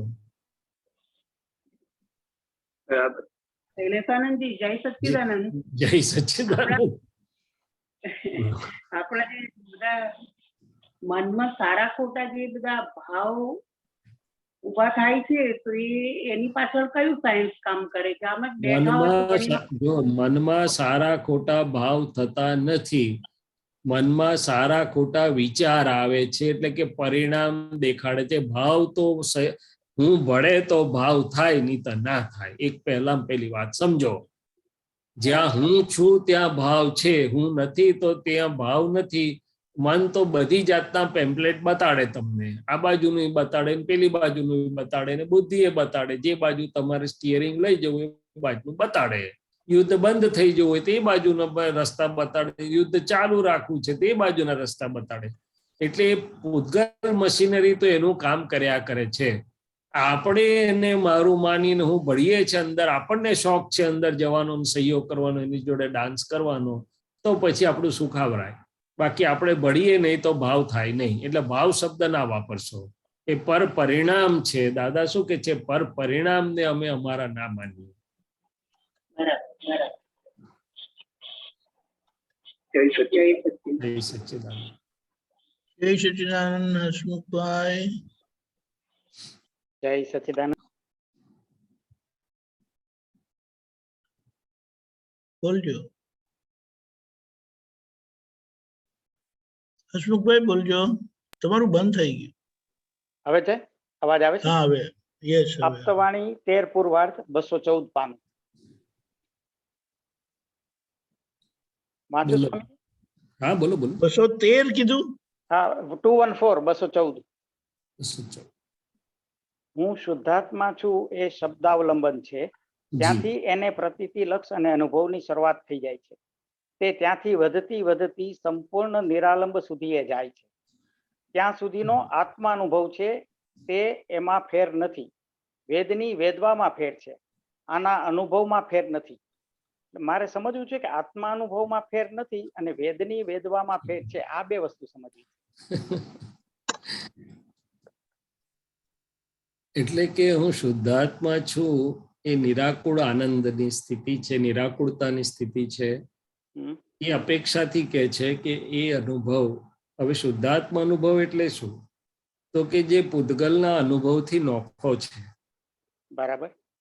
સુખ દુઃખથી, શાતા અશાતાથી, માન અપમાનથી કે પૂતગલની અસરોથી જે નોખો છે, હાજી, જે જુદો છે, હાજી, અને જે નિરાકુળતા વાળો છે, બધો શુદ્ધાત્માનો અનુભવ છે. હા, બીજથી પૂનમ સુધીની યાત્રા છે. એટલે પાછું એમ ના કહેવાય કે ભાઈ પૂનમ વાળાના અનુભવનો બીજ વાળાનો અનુભવ સરખો જ છે. ના, એ ના કહેવાય. બરાબર. આ વેદનીય એટલે શું? તો કે રિલેટિવમાં જાય તો શાતા અશાતા વેદનીય, અને રિયલમાં આવે તો સ્વસંવેદન. શું છે? સ્વસંવેદન. હા, તો રિયલનું સ્વસંવેદન મહાત્માઓને શરૂ થયું છે. કોઈને બીજના લેવલ પર છે, કોઈને ત્રીજના લેવલ પર છે, કોઈને ચોથના લેવલ પર છે. દાદા ભગવાનને 14ના લેવલ પર હતું. બરાબર. તો કે એ શું છે? તો કે આ પૂતગલ એટલે કે રિલેટિવમાં ઊભી થતી પરિસ્થિતિઓ જે જુદી જુદી ઊભી થાય છે, તે વખતે હું શુદ્ધાત્માના ગુણોનો કેટલો અનુભવ કરી શકું છું. અંદર બધી ગડમથલ ચાલતી હોય ત્યારે હું નિર્લેપ એવો શુદ્ધાત્મા છું એવું રહે છે. હું અસંગ એવો શુદ્ધાત્મા છું એવું રહે છે. તો કે હું શુદ્ધાત્મા જ છું એ પ્રતીતિ ખરી, પણ વેદની એટલે અનુભવની વાત કરે છે. બરાબર. એકલા રિલેટિવ અનુભવની વાત નથી, રિયલના અનુભવની વાત કરે છે કે સ્વસંવેદન હું શુદ્ધાત્મા છું એનું વેદન એટલે કે અનુભવ કેવો રહે છે મને, અને કેટલી કેટલી સ્થિતિમાં રહે છે. હવે આપણે અત્યારે જોઈએ તો આખા દિવસમાં થોડોક વખત રહે છે એ શુદ્ધાત્મા બોલતા હોય ત્યારે, એક સત્સંગમાં હોય ત્યારે. પણ કોઈ ચાલતો વ્યવહાર હોય છે, કોઈની જોડે કઈ વ્યવહાર થઈ રહ્યો હોય છે, તે વખતે કંઈક બે શબ્દ નીકળે છે ત્યારે હું શુદ્ધાત્માનો અનુભવ ટંકોત્કીર્ણ રહેતો નથી. અસંગ છું, નિર્લેપ છું, બધું જ ખોવાઈ જાય છે. અથવા બીજી કઈ વસ્તુ બને છે વ્યવહારમાં, તો કે વ્યવહારની કેટલી બધી અવસ્થાઓ એવી છે કે જેમાં પ્રતીતિ છે હું શુદ્ધાત્મા છું, પણ વેદની એટલે કે અનુભવ નથી કે હું શુદ્ધાત્માનો સ્વાદ આવતો નથી, એમ કે છે. શું કે છે? એટલે વેદનીયમાં ફરક પડે છે. ત્યાં જેમ જેમ અહીં અવલંબન ઓછા થતા જાય, નિરાલંબ થશે એટલે પછી અડશે નહીં. અત્યારે વ્યવહાર અડે છે કે નથી અડતો? અડે છે, અડે છે. એટલે કે છે જ્યાં સુધી અવલંબન છે ત્યાં સુધી વેદનીય અડે છે. શું કે છે? અવલંબન છે ત્યાં સુધી વેદની અડે છે. હવે એ વેદની અડે છે એટલે કે વ્યવહાર અડે છે, એટલે કે વ્યવહારની અસર થતી હોય એવું લાગે છે. અને બીજા પક્ષે મારા શુદ્ધાત્માના ગુણોનો અનુભવ મને જેવો છે તેવો, જેમ થવો જોઈએ તેવો થતો નથી, એમ કે છે. એટલે આ શબ્દની રમતમાં ના ફસાશો. કહેવા એવું માંગે છે કે આ શરૂઆત થઈ છે, હવે નિરાલંબ પદ સુધી ધીમે ધીમે આપણે શુદ્ધાત્માના અનુભવની યાત્રામાં આગળ વધવાનું છે. અને શુદ્ધાત્માનો અનુભવ એકલો હોતો નથી, એ રિલેટિવ એક બાજુ ચાલતું હોય છે, એની અસરો હોય છે, એના પરિણામ હોય છે, બધું હોય છે, અને બીજી બાજુ મારે શુદ્ધાત્માનું હોય છે. એટલે એક જ દ્રવ્ય ક્ષેત્ર, કાળ અને ભાવમાં બે વસ્તુ ચાલે છે. તમે તો બહુ બધું, એટલું બધું મને નથી આવડતું આટલું બધું. તો મને ફાયદો શું કરે હસમુખભાઈ? મને ફાયદો શું કરે આ એક જ દ્રવ્ય અને ક્ષેત્ર ને કાળ? મને મગજમાં એમ થાય કે મેં બહુ જાણી લીધું. ઉલટાનું મગજને થોડું તાનમાં આવી જાય, રોફ ચડે, કેપ ચડે. અલા ભાઈ, મને અહીંયા સાદી વાત કર ને ભાઈ, કે આ બધા ચાલતા વ્યવહારમાં મને હું શુદ્ધાત્મા છું રહી શકું અને એનો અનુભવ કરી શકું, ના વ્યવહાર અડે નહીં એટલે કે એની અસરો બહુ થાય નહીં, એમાં હું મારી રીતે શુદ્ધાત્મા બહુ થઈ ગયો યાર. ક્ષેત્ર ને એક દ્રવ્ય ને એક કાળ, તો શાસ્ત્રમાં લખ્યું બધું, તે ગોખીને મને શું મળ્યું? નહીં નહીં બરાબર છે, વસ્તુને એ તો સમજવાની. કલાકો સુધી શુદ્ધાત્મા યાદ નહીં આવતો ને એક જ દ્રવ્ય ને એક જ ક્ષેત્ર ને એક સમયની કઈ વાત કરવાની. બરાબર છે, સાચી વાત છે. ના ના બરાબર. આ પ્રશ્ન મને એટલા માટે થયો કે આમાં દાદા એવું કીધું ને કે ત્યાં સુધી આત્માનો અનુભવ છે એ તો સરખો જ છે, એમાં ફેર નથી એમ, એટલે મને પ્રશ્ન થયો. એ દાદા ભગવાન, જો હસમુખભાઈ સાહેબ, હાજી દાદા ભગવાનની વાણી શ્યાદવાદ વાણી છે. હાજી હાજી બરાબર શ્યાદવાદ વાણી છે અને નિમિત્ત નૈમિત્તિક છે. છે. બરાબર છે, બરાબર. હવે જો એમ કે આત્માના અનુભવમાં ફેર છે તો તમારા ને મારા જેવા એવું કે આત્મા સ્વભાવથી એક છે તો અનુભવમાં કેમ ફેર હોય? પ્રશ્ન થાય. બરાબર છે, બરાબર છે. તત્વાર્થે કરીને હા બરાબર, સમજાઈ ગયું સ્વામીજી, સમજાઈ ગયું. પણ શ્રેણીએ કરીને અનુભવ તો અનુભવની શ્રેણીઓ છે. ના શ્રેણીઓ છે એની, બરાબર. વાત દાદા બધી અપેક્ષાથી કરે છે, પણ શ્યાદવાદ વાત હોય છે દાદાની, અને નિમિત્ત નૈમિત્તિક હોય છે. કેવી હોય છે? નિમિત્ત નૈમિત્તિક. અને પાછી બીજી તકલીફ શું થઈ છે હસમુખભાઈ મારી સમજ પ્રમાણે? હાજી હાજી. કે દાદાએ વાત કોની જોડે કયા રેફરન્સમાં ક્યારે કર્યો હોય, હવે મારા તમારા જેવા એને જયારે સંકલન કરવા બેસે છે ત્યારે આગળ પાછળના સંદર્ભોનો કોઈ ખ્યાલ હોતો નથી, બધા ટુકડા ભેગા કરી મૂકી દે છે. એટલે એ વાત પછી નિમિત્ત નૈમિત્તિક અને સમયના સંદર્ભ વગરની થઈ જાય છે. શું થઈ જાય છે? એટલે પછી પઝલ ઉભા થાય છે આમાંથી. બરાબર છે. હા ના ના બરાબર, સમજાઈ ગઈ વાત આપણે. સમજાણું, બરાબર છે. ના ના એટલે બહુ એમાં પછી ના ના ના બરાબર છે, આપે સમજાવ્યું, મને એક્ઝેક્ટ પકડાઈ ગયું મને આખી વાત. એટલે વાંચવામાં કોઈ ખોટું નથી, પણ દાદાએ છેવટે તો એવું કહી દીધેલું કે અંદરની વાણી, આ અંદરની ચોપડી જ વાંચો. હા, અંદરની ચોપડી વાંચો. હા, છેલ્લી વાત છે. હા બરાબર છે સ્વામી, એનો અભ્યાસ કરવા જેવો છે. બસ બરાબર છે. અને પેલું વાંચો પણ એનો સાર ભાવ સમજો, મર્મ સમજો, શબ્દની પાછળ ના પડશો. ના બરાબર છે, બરાબર. જય સચ્ચિદાનંદ. જય સચ્ચિદાનંદ. જય સચ્ચિદાનંદ. જય સચ્ચિદાનંદ. છતાં મારી ભૂલચૂક હોય તો કઈ કહી શકે? ના ના ના બરાબર છે, મને સમજાઈ ગયું, મને એક્ઝેક્ટ પકડાઈ ગયું મને.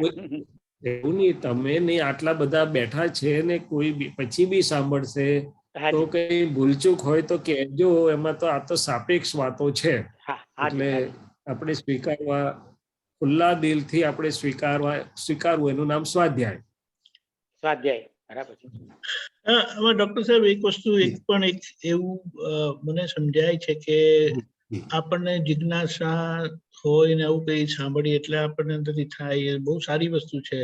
પણ આપણે હમણાં કેમ કરીને આપણે આગળ વધીએ, અને આગળ વધીશું તો આ સ્ટેશન સામું આવશે ભાઈ, સ્વાભાવિક સામું આવશે. યસ. એટલે પછી એનું બહુ સ્પષ્ટ રીતે સામે જ થશે એમ કહેવાય. અને બીજું કે સામાન્ય ભાવે જાણવાનો તો આવકાર્ય છે, પણ પછી એ સ્ટેશન ઉપર આપણા મન બુદ્ધિ ચિત્ત અહંકાર આટા માર્યા કરે કે આનું શું ને આમ કેમ ના ક્યારે, તો તે પછી આપણે સમજી જવું કે આ વલોણું ચાલ્યું, માટે આપણે કઈક ડાયવર્ટ થઈ ગયા છે. જય સચ્ચિદાનંદ. બોલજો. जय सच्चिदानंद सैलेशानंद जी, जय सच्चिदानंद दीपकानंद जी, रजनी अंकल, जय सच्चिदानंद सैलेशानंद जी. आ दादाजी आमा एक વાત કરી છે જી, 48 મિનિટ વાળી. એ કઈ બાજુ છે? 152 પેજ નંબર. હા, રહ્યું 152.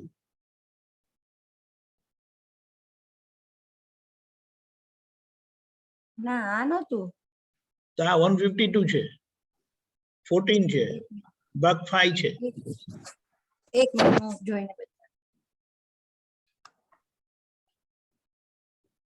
તો દીપકાનંદજી, મારા આમાં પણ એવું જ લખ્યું છે 152 પેજ નંબર, પછી ઉપર છે ને સાઈડમાં સચ્ચિદાનંદ સ્વરૂપ એમ લખ્યું છે, સાઈડમાં નંબર 3 માં બ્રેકેટમાં.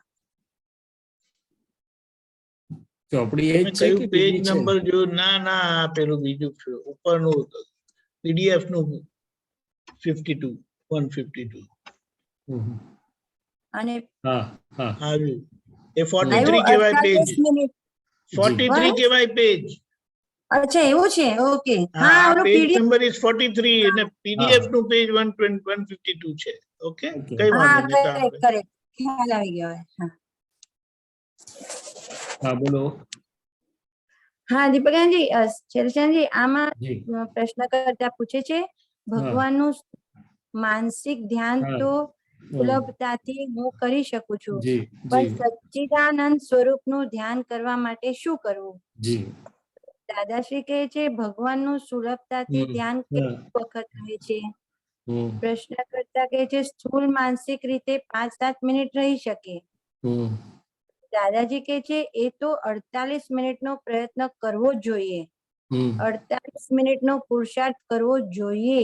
48 મિનિટ રહે તો સચ્ચિદાનંદનો છાંટો પછી પડવા માંડે, શરૂઆત થાય.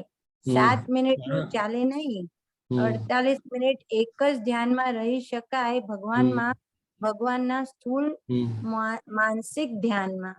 હું સમજી ગયો. હા, તમે પૂછવું છે શું કહો ને? એટલે આમાં દાદાએ કીધું છે કે 48 મિનિટનું ધ્યાન રહેવું જ જોઈએ, એમ એટલું ભાર આપીને કીધું છે. આ વાત કોની જોડે કરે છે સમજાય છે? આ વાત જેને સ્વરૂપ જ્ઞાન નથી મળ્યું એવો કોઈ મહાત્મા કહે છે કે હું ભગવાનનું સ્થૂળ ધ્યાન કરી શકું છું, એની જોડે દાદા એને હજી સીધું નથી આપતા, અડકતરો કાન પકડાવે છે કે ભાઈ તને જો 48 મિનિટ રહેશે, 48 મિનિટ તું પ્રયત્ન કરીશ તો કઈક સચ્ચિદાનંદ સ્વરૂપના પ્રકાશની શરૂઆત થશે એમ કે છે. કારણ કે પેલાને સીધું આપે તો માને નહીં, એને ઉતરાય નહીં કે હું તો કરું છું, આ બરોબર છે, આમ છે તેમ છે. એટલે દાદા એને આડકતરો, હવે પેલો એ કે છે ને સચ્ચિદાનંદ જય સચ્ચિદાનંદ બોલીએ તો અમને એનાથી શું પદ મળે, એટલે ટૂંકમાં એને મળેલું નથી હજી, અને એ વાત કરી રહ્યો છે, સત્સંગ કરી રહ્યો છે. એટલે દાદાશ્રી કે છે ને જપ યજ્ઞ થાય, એકાગ્રતા રહે એટલું. આ વાત ઉપરથી સમજી જાઓ કે આ દ્રષ્ટિ પ્રાપ્ત નથી થઈ તેની જોડે વાત કરે છે. શું કરે છે?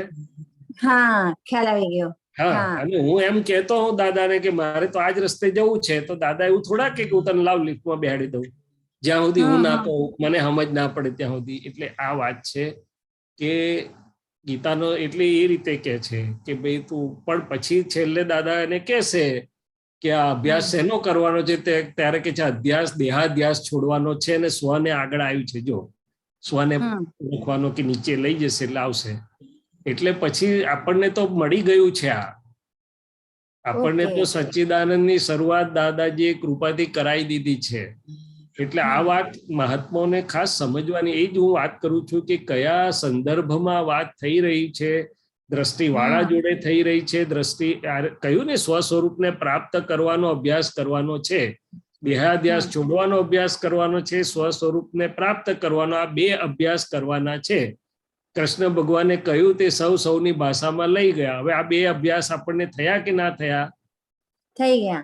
બસ તો પછી એટલે હવે મહાત્માઓને જો કરવું હોય તો મહાત્માઓ એવું કરી શકે કે 48 મિનિટ સુધી હું શુદ્ધાત્માના સિદ્ધ સ્તુતિના ગુણોનું સામાયિક કરી શકું છું, એમાં રહી શકું છું, તો મને ખૂબ આનંદ, એનો ખૂબ લાભ મળે. 8 મિનિટથી 48 મિનિટ એટલે 10 મિનિટથી 48 મિનિટ સિદ્ધ સ્તુતિ એટલે કે સચ્ચિદાનંદ સ્વરૂપનું ધ્યાન. આપણે તો હું સચ્ચિદાનંદ છું, પણ સિદ્ધ સ્તુતિના ગુણોનું જો આપણે એ કરીએ 48 મિનિટ કે 50 મિનિટ તો ખૂબ મોટો લાભ આપણને મળે, એવું કહેવા માંગે છે. અને આ બધું આપ્યું જ છે, સચ્ચિદાનંદ સ્વરૂપ થયેલાની ભજનાથી થવાય તે રૂપ આખું. હવે દાદા એને ત્યાં રસ્તા પર લાવે છે કે ભાઈ તું સ્વ સ્વરૂપને શોધ, દેહાધ્યાસ છૂટે એવું કઈ કર ને. તે કેવી રીતે થાય? તો કે જે સચ્ચિદાનંદ સ્વરૂપ થયા છે એની પાસે જા, એને ભજ. એમ આ નીચે આવ્યું, બધું આવ્યું છે, એટલે ઉપર મળ્યું નથી તેની જોડે વાત કરે છે. બરાબર, સમજાયું? હા, સમજાઈ ગયું. સરસ. એટલે ઉપર નીચે જરા જોઈ લેવાનું કે આ કોની જોઈ લેવાનું. બરાબર છે. એ ત્યાં સુધી ગાડી અટકી ગઈ એટલે કે પૂછી લઈએ આગળ. પણ છે ને નીચે સચ્ચિદાનંદ ની છે જ, એમાં કઈ નવું થવાનું નથી દાદા કે છે. પણ પ્રાપ્તિ અને આપણે થયેલી છે પ્રાપ્તિ, પણ આપણે 48 મિનિટ 50 મિનિટનું સિદ્ધ સ્તુતિનું સામાયિક કરી શકીએ. બરાબર, સરસ.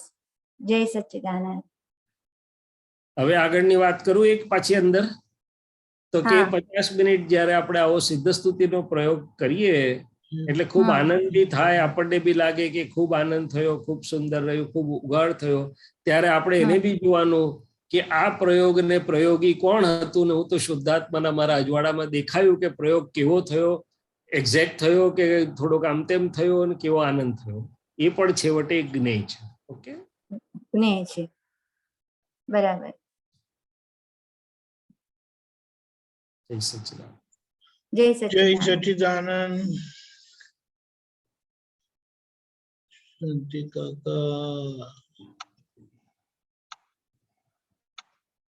એટલે મને એવું સમજાય છે કે આપણે મહાત્માઓએ દાદાને જ પ્રાર્થના કરવાની કે હે દાદા ભગવાન, આપની વાણીનું આ આરાધન અમે કરીએ છીએ, તો આપનો જે તે વખતનો અંતરાશય જેમ છે તેમ અમારા હૃદયમાં ખુલ્લો થાય એવી કૃપા કરી.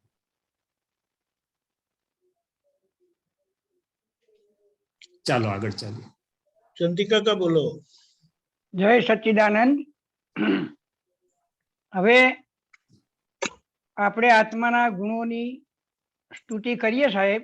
જી 10 મિનિટ, 15 મિનિટ, 20 મિનિટ, અડધો કલાક, પોણો જી. કલાક.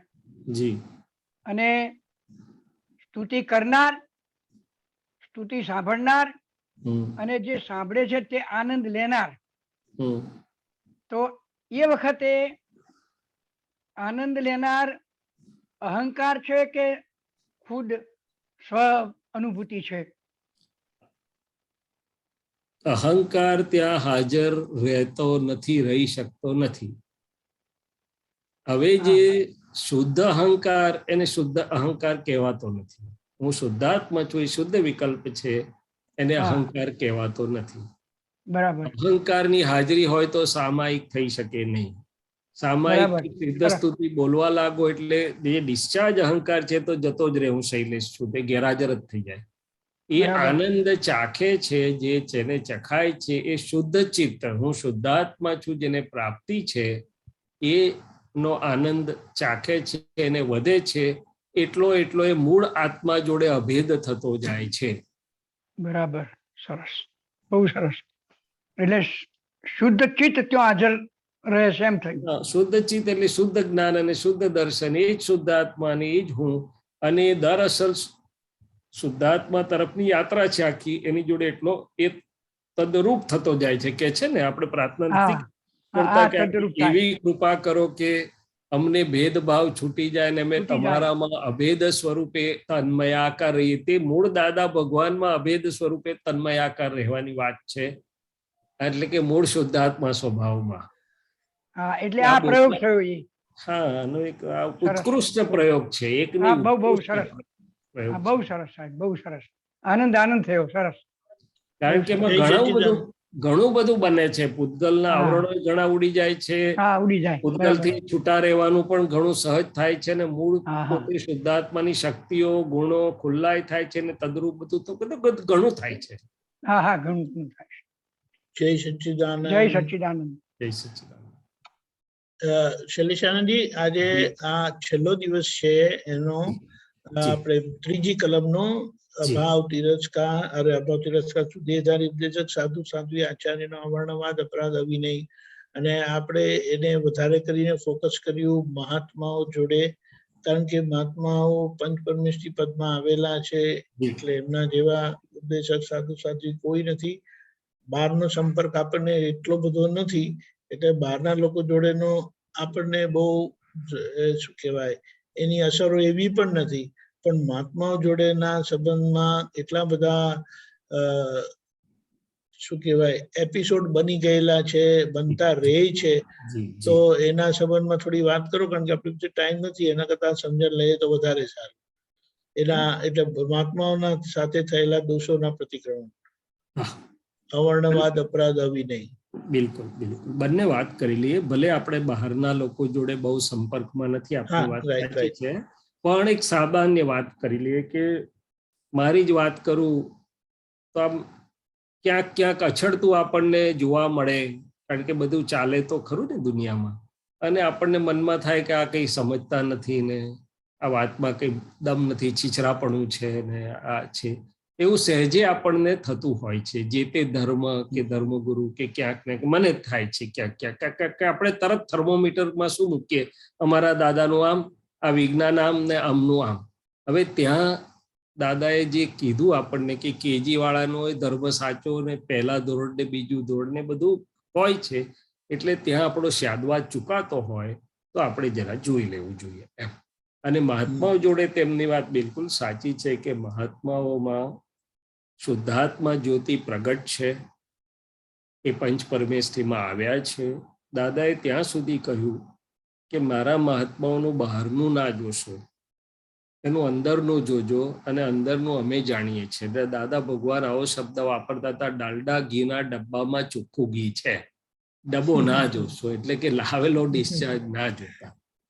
અને દાદા જે ખુમારીથી મારા મહાત્મા કહેતા હતા તે કઈ ખુશ કરવા નતા કહેતા. એક તો શુદ્ધાત્મા લેશા છે, અવિરત સહાયક પ્રાપ્તિ છે, જે શાસ્ત્રમાં બહુ મોટું પદ છે. ત્રીજું કે અંતરમાં જે અવિરત જાગૃતિ રહે છે ને અવિરત એની ભાવ શુદ્ધિ ને પ્રતિક્રમણ ને એનાથી જે બંધારણ થાય છે, એની કિંમત દાદાને ખબર છે. એ સાયન્સ દાદાને ખબર છે, આપણને પોતાને પણ ખબર નથી. એટલે દાદા એવું પણ કહેતા હતા કે મારા મહાત્માની ચરણ રજ લેશે તોય જગતનું કલ્યાણ થશે. જગતના સાધુ આચાર્યો મારા મહાત્માઓને વંદન કરશે તો એને ફાયદો થશે. આપણને ચડાવવા માટે નતા કહેતા, વાતની વિજ્ઞાન સમજાવ. હવે જો આવું છે તો પછી આજે હું મહાત્માઓમાં શું જોઉં છું? તો હું અંદરનો શુદ્ધાત્મા તો દર્શન કરવાની કોશિશ કરું છું, પણ એના ભાવને જાણતો નથી. એની સમર્પણતાને જોઈ જાણવાને બદલે હું એનો બહારનો વ્યવહાર જોઈ લઉં છું. અને બહારના વ્યવહારમાં આજે આપણે સ્વભાવ પ્રમાણે ટીકા નિંદા, કંઈ ગમે તે થતું, ભેદભાવ બધું થઈ જાય છે, પક્ષાપક્ષી પણ થઈ જાય છે. તે વખતે આપણે મૂળ દ્રષ્ટિથી, મૂળ દાદા ભગવાન શું આખું જે મૂકી ગયા, આપી ગયા, એનાથી કેટલા બધા દૂર થઈ જઈએ છે. એટલે કે મારી જ પોતાની સમજણ પર આવરણ પડે છે. શું પડે છે? એટલે આ જો બહુ મોટું આવરણ પડે સાહેબ. કારણ કે દાદા ભગવાન જો અંદર શુદ્ધાત્માનો દીવો પ્રગટાઈ ગયા, જો મોક્ષનો સિક્કો મારી ગયા, જો મારા મહાત્માના અંદરનો આખો પ્રયોગ એમણે જો જાણ્યો અને એમને જો કોઈનું પૂતગલનું વર્તન ના જોયું, તો પછી હું પૂતગલનું વર્તન જોઈને બધું કરનારો, દોડડાપણ કરનારો, આટલું બધું એ મારું કઈ જાતનું? એટલે દ્રષ્ટિ જ આખી આવરાઈ જાય છે, એમ કહેવા માંગે છે. તો આપણે એ આપણા જ દ્રષ્ટિ પર આવા આવરણો ના પડે. મહાત્મા તો નિમિત્ત છે, પણ મારી અણસમજણનું આ એક બહુ મોટું ટેસ્ટિમોનિયલ મારી સામે આવે છે. મારી પરીક્ષા થઈ જાય છે. શું થઈ જાય છે? કે હું શું જોઉં છું, હું શું દ્રષ્ટિ પામ્યો છું, કઈ દ્રષ્ટિ વાપરી રહ્યો છું. એટલે શાસ્ત્રની પેલી એક વાર્તા યાદ આવે છે, અષ્ટાવક્ર મુનિને એની, કે ભાઈ ચામડું જુઓ છો તો તમે બધા ચમાર છો. પેલા આખી સભાને કહી દીધું તમે બધા ચમાર છો, તો પેલા તો ઉભા થઈ ગયા. તો કે અમારું ચામડું જુઓ તો ચમાર જ કહું ને, બીજું શું કહું, કે મહિલું જોતા આવડતું. એટલે એ વાત તો હળવાશથી લીધી, પણ ટૂંકમાં આપણે મહાત્માઓ માટે તો કોઈ પણ જગ્યાએ, કોઈ પણ રીતે અવિનય, અવિવેક, અપરાધ, અવર્ણવાદ ન કરાય, ન કરાવાય, ન કરતા પ્રત્યેનું મોદાય. પ્રકૃતિ કરીને બની શકે છે, પણ આપણી દ્રષ્ટિ યોગ્ય રીતે વાપરીને આપણે એને ઓળંગી જઈને શુદ્ધાત્મા ભાવ, અંદરનું વિજ્ઞાન, અંદરના પરિણામ, અંદરની પરિણતિ એ જોઈએ. અને જ્યાં થઈ ગયું હોય ત્યાં પ્રતિક્રમણ કરીએ. અને હજી પણ થઈ રહ્યું હોય તો આપણે એમાં નિમિત્ત ન બનીએ, પણ આપણાથી થતું હોય તો સંધાય. દાદા એવું કહેતા હતા કે કોઈ ભેદ પાડવા આવે તો પણ અમારા તરફથી ભેદ નથી, અમે પડવાય ના દઈએ અને પાડીએ પણ નહીં. અને દાદા બીજું એ બી કહેતા હતા કે અમે સાધવાનું કામ કરીએ, સોય દોરાનું કામ કરીએ, કાતરનું કામ ના કરીએ. હવે કેટલા બધા આવા ઉઘાડા આપણને દાદાએ વસ્તુઓ આપી છે. એટલે એ આપણે લક્ષ્યમાં રાખી અને આપણું હિત સાચવી જાણી અને આપણે વિતરાગ માર્ગને સાચવી જાણીને ચાલ્યા કરવું. કોઈ કહે તો આપણે કેવું કે ના ભાઈ, જે હશે તે તો દરેકનું, પણ વિતરાગ માર્ગ આ છે, સિદ્ધાંત આ છે, ધર્મ આ છે, અમે સમજ્યા છે આ છે, અને અમારે આમ રહેવું છે, ને અમારે રસ્તો અમે આમ સમજ્યા છીએ. તો આપણી ભૂલોય ભાંગશે અને આ સંઘની દિવ્યતા આખી ખીલતી જશે. તો જ આપણે દાદા ભગવાનને ઓળખ્યા. બરાબર. અને ખાસ કરીને ઘરના વ્યવહારોમાં, ફેમિલીના ઘરના વ્યવહારોમાં એનું થોડુંક આ મહાત્મા જોડેનું કીધું. ઘરમાં જે મહાત્મા છે આપણા, હા, ઘરમાં મહાત્મા જ છે બધા. ઘરમાં પહેલા મહાત્મા છે. એટલે ઘરમાં બધા સમજે છે ખરા કે અમે બધા મહાત્મા છીએ, પણ પ્રકૃતિઓ જ્યારે આમ એ પેલી થાય છે ત્યારે આખી દ્રષ્ટિ પર આવરણ આવી જાય છે. શું થાય છે? અને અંદરથી સમજે છે કે ભાઈ હું શુદ્ધાત્મા છું, આ શુદ્ધાત્મા છે, કોઈ કરતું નથી વ્યવસ્થિત કરતા, એ થોડું ઘણું, પણ પ્રકૃતિઓના ઉછાળા, હું તો એને ઉછાળા શબ્દ વાપરું, એટલે પ્રકૃતિઓના ઉછાળા આવે છે ત્યારે પાછું આવરણ પડતું હોય છે. અને એ આવરણને જો આપણે ચોખ્ખું ના કરી લઈએ, હવે મને તો એવું સમજાયું છે કે પુરુષાર્થ ત્યાં સુધી લઈ જવો પડશે કે ઘરમાં અત્યારે આપણને અનુભવ નથી થતો કે આ મહાત્મા છે, અને એનાથી આગળ એ શુદ્ધાત્મા છે અનુભવ નથી થતો, એ હસબન્ડ વાઈફ દેખાઈ જાય, મા બાપ છોકરા દેખાઈ જાય, ભાઈઓ દેખાય, બીજું દેખાઈ જાય. એટલે કે પેલી દ્રષ્ટિ એટલી બધી કાર્યકારી છે કે હજી મને આ પ્રાપ્ત દ્રષ્ટિનો થોડો બી અનુભવ થવા નથી દેતી. તો એ મોટામાં મોટું અતિક્રમણ જ કહેવાય. અને ત્યાંથી આપણે લઈ જઈએ કે પહેલું તો મહાત્મા છે એટલો અનુભવ તો રહે આપણને, અને પછી શુદ્ધાત્માનો અનુભવ થાય. એ પત્ની ના દેખાય પણ શુદ્ધાત્મા દેખાય, ભાઈ ના દેખાય પણ શુદ્ધાત્મા દેખાય, પહેલો મહાત્મા દેખાય ને પછી શુદ્ધાત્મા દેખાય, તો પછી આપણી આ ભૂલો ભાંગે. નહીં તો ગમે તેટલું કરીએ પણ પ્રકૃતિના ઋણાનુબંધી ઉછાળાને કારણે આપણે પાછા થોડુંક તો એમાં અસરમાં આવી જઈએ. એટલે તમે દીપકાનંદજી બરોબર કીધું કે ઘરમાં પણ છે, બધા મહાત્મા જ છે, બધા મોક્ષગામી છે, બધા શુદ્ધાત્મા દ્રષ્ટિવાળા છે, તો આપણી દ્રષ્ટિ કેવી હોવી જોઈએ? બિલકુલ સરસ, બહુ સુંદર. પણ એટલે હમણાં ખાસ કરી શું થયું, મમ્મી હમણાં રહી ગયા ને મહિનો, તો હમણાં નક્કી કેવું કે હું 2-3 દિવસ રહું એટલે પછી એમના પર બહુ ધ્યાન જાય નહીં, પણ હવે તો સતત ઓલમોસ્ટ સાથે જ રહ્યા, એમ કે ને સાથે જવાનું આવવાનું. તો એમાં શરૂઆતમાં થોડું એવું થયું, અઠવાડિયું જેવું, પણ પછી આખી ધીમે ધીમે કરીને દ્રષ્ટિ ફરી, અને પછી આખું જ ફરી ગયું. પછી એ પેલો ભાગ પાછળ કામ કર્યા કરે ને બહારના વ્યવહારમાં કશું જ કોઈ પેલે કે ને ખેંચા ખેંચી પકડ નહીં, અને એમનું એક્સેપ્ટન્સ આવે. ઘણું બધું આપણે કે ને કે આમ કરતા નથી, આમ બોલતા નથી, આમ મૂકતા નથી, એ બધું પછી રહ્યું જ નહીં. પછી પ્રેક્ટિકલી પ્રકૃતિ ધોવાઈ ગઈ. ટૂંકમાં મહાત્મા તરીકે તમને અનુભવ થવા, તમે જોવા માંડ્યા અને અનુભવ થવા માંડે એટલે પૂજ્યતાનો વ્યવહાર ઉભો થયો. ખોડ ખાપણ વાળો વ્યવહાર ઉડી ગયો, ખોડો ને એટલે પૂજ્યતાનો વ્યવહાર મહાત્મા જોડે કેવો દિવ્યતાનો પૂજ્યતાનો વ્યવહાર. પછી તો તમે શુદ્ધાત્મા પાછા અંદર અનુભવ કરો એટલે તો આખી વાત જ બદલાઈ જાય. એટલે કે બીજા લોકો જોડે પણ એવું થતું જાય છે એમ કરી. યસ, બહુ સુંદર ને. હવે આનું કારણ શું બન્યું? તો કે તમારી અંતર જાગૃતિ, કે તમે અંતરમાં જે શોધખોળો આપણી જે ચાલુ રહે, કે ભાઈ પરિણામ ભલે ઉભા થાય એકવાર પ્રકૃતિના, પણ એની પર આપણું વર્કિંગ ચાલુ રહ્યું જ્ઞાને કરીને, તો પછી પ્રકૃતિને એવું કંઈ છે જ નહીં કે મારે આમ કરવું. એ તો ચાહે જ છે કે મને શુદ્ધિકરણ થાય, એ તો શોધે છે કે મારામાં દિવ્યતા આવે, એ તો શોધે છે કે મારા થકી દિવ્ય પ્રેમ ઉભો થાય. એ તો બિચારી પ્રકૃતિ પણ એ જ શોધી રહી છે, પણ અજવાળું આપણી પાસે છે. એટલે બીજી એક વસ્તુ એ પણ દેખાય હતી કે દાદા ભગવાનને તો આર પાર બધાનું દેખાતું હતું, અને સેવામાં બધું આગા પાછા થયા કરે, તો એમનો પ્રેમ સ્વરૂપ વ્યવહારમાં ક્યારે આગુ પાછું થયું જ નથી. બિલકુલ, એ બહુ મોટી સિદ્ધિ. આપણે તો થોડું બહારનું જોઈને હેરાન થઈએ છીએ, આર પાર અંદર શું છે. અને બહારનું એ સાહેબ આપણને જોતા નથી આવડતું. હું તો હજી એવી કહું, કારણ કે આપણે આપણા બોક્સમાંથી જોઈએ છે, બહારનું પણ તટસ્થ ભાવે હજી તો જોતા નથી આવડતું આપણને. એટલે દાદા ભગવાને બહુ સુંદર કહેલું ને કે સહુમાં જોઈને પૂતગલ અને શુદ્ધાત્મા તણી કુસ્તી ફકત છે આત્મવત દ્રષ્ટા વંદન 14 લોક ધણી. અને પૂતગલનું એમણે કોઈનું જોયું જ નથી, એ તો શુદ્ધાત્મા જ જોયું અને આશીર્વાદ આપ્યા કે ભાઈ, અને કીધું ને કે સહુના દ્રવ્ય ભાવો નિરીક્ષક વાંચી જાણે છે, છતાંય બાંધેના અભિપ્રાય મહિલી મુક્તિ માણે છે.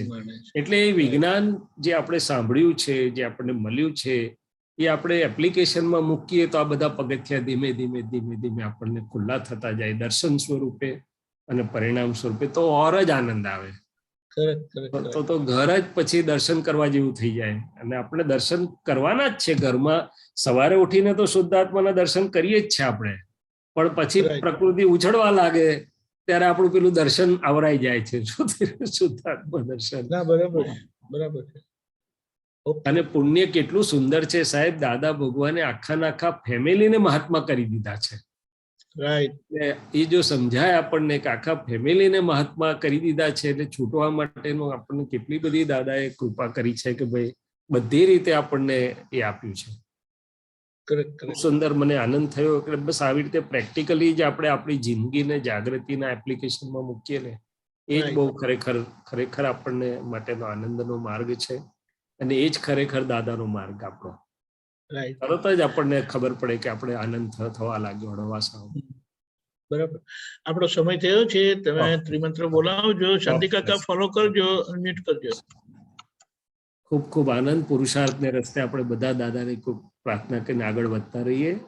નમો વિતરાગાય, નમો વિતરાગાય, નમો અરિહંતાણમ, નમો અરિહંતાણમ, નમો સિદ્ધાણમ, નમો સિદ્ધાણમ, નમો આયરિયાણમ, નમો આયરિયાણમ, નમો વજ્જાયાણમ, નમો વજ્જાયાણમ, નમો લોય સૌ સાહુનમ, નમો લોય સવ સાહુણમ, એસો પંચન મુક્કારો, એસો પંચન મુક્કારો, સૌ પાવપણાસનું, સવ પાવપણાસણો, મંગલાણંચ સૌવેસિમ, મંગલાણમ ચ સવ્વેસિમ, પડમમ હવૈ મંગલમ, પડમમ હવૈ મંગલમ. ઓમ નમો ભગવતે વાસુદેવાય, ઓમ નમો ભગવતે વાસુદેવાય, ઓમ નમઃ શિવાય, ઓમ નમઃ શિવાય. જય સચ્ચિદાનંદ, જય સચ્ચિદાનંદ, જય સચ્ચિદાનંદ. જય સચ્ચિદાનંદ.